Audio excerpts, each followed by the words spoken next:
I've often wondered if actually being an artist in any way, any nature, is a kind of a sign of a certain kind of dysfunction, a social dysfunctionalism anyway. I love nighttime, and I really feel like, you know, it's the only time that I'm really alive, as far as like, you know, like, I was just meant to be a night person, you know what I mean? Like, that's the only time I feel really good. I always like this idea of trying to fail. Try to make a bad painting. Try to act badly. This is what I radically reject, this idea that there is some natural pattern and we humans, with our hubris, excessive exploitation or what, we are disturbing this pattern.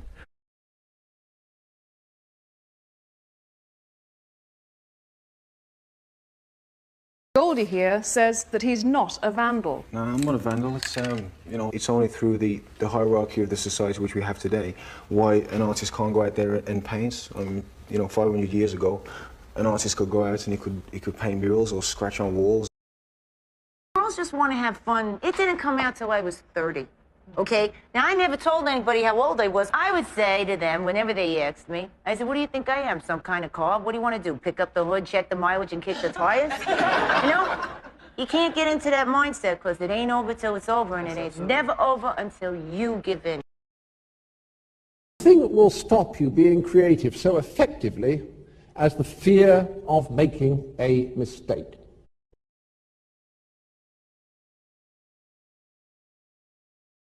Whether you're in the mood for painting or not in the mood for painting makes no difference. If you're not in the mood when you start, you get used to it and you carry on just the same. Well, I think from my own experience that the less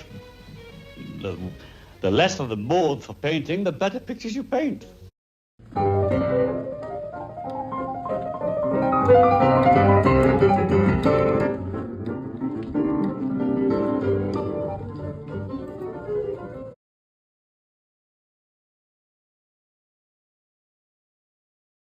Really simple. Make the music that you want to hear. Look what I have. Show me. Show me. Here I have a sailor's thumb, wrecked as homeward he did come. A drum. A drum. Macbeth had come. I remember when I lost my mind. You're gonna drink.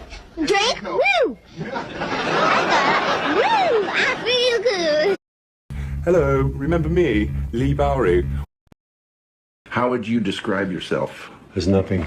There's no self. How would you like to be remembered? Doesn't matter. What were your dreams as a child?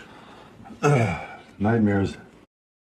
I think that now you're still being a tomboy, acting as you're acting now. No, not at all. No? No, that's a kind of a very chauvinistic question. People seem to think that if you're a girl, you have to behave in a way that is not militant or political, especially if you're an actress. You know, how dare an actress think or be political? Love has never been a popular movement, and no one's ever wanted really to be free. ChatGPT's intent is to eliminate the process of creation. I sort of gave up on the human race and decided that I didn't care about the outcome. And that gave me a lot of freedom from a kind of distant platform to be sort of amused, a kind of, to watch the whole thing with a combination of wonder and pity. And how about the shoes? Are those men's shoes or women's shoes or bisexual shoes? They're shoes, silly.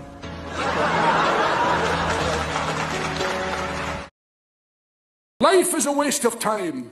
Time is a waste of life. Get wasted all the time and you'll have the time of your life.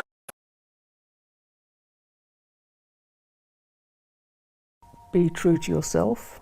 You can be working in a cafe or painting and decorating, but if you're still thinking like an artist, it will still come out. Because I look good, I smell good, I feel good. I think it's terribly dangerous for an artist to fulfill other people's expectations. I think that they generally produce their worst work when they do that. Oh no. Oh no.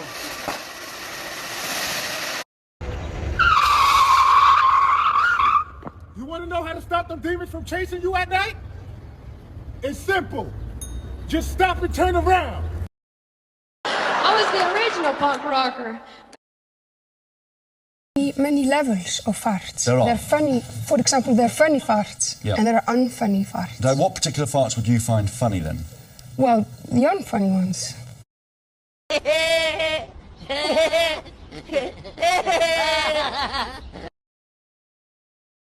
And for me to say I don't find women attractive would be saying that I don't find myself attractive. Does that make you bisexual? It doesn't make me anything.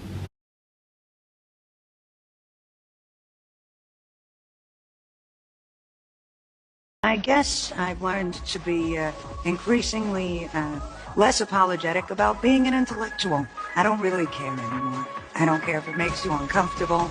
I know who I am, and I actually think of myself as not too bright, but I'm pleasantly surprised to always discover it's enough.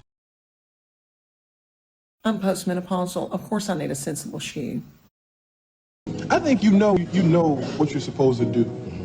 Deep down inside, I think everybody does. And a lot of people just don't go after it. You know, like most people start out, they say, I want to be a this, but I'm going to get that to make sure I have something to fall back on. Yeah. And what you're doing is you're setting yourself up for failure because you're going, there's a possibility that I'm going to fall back.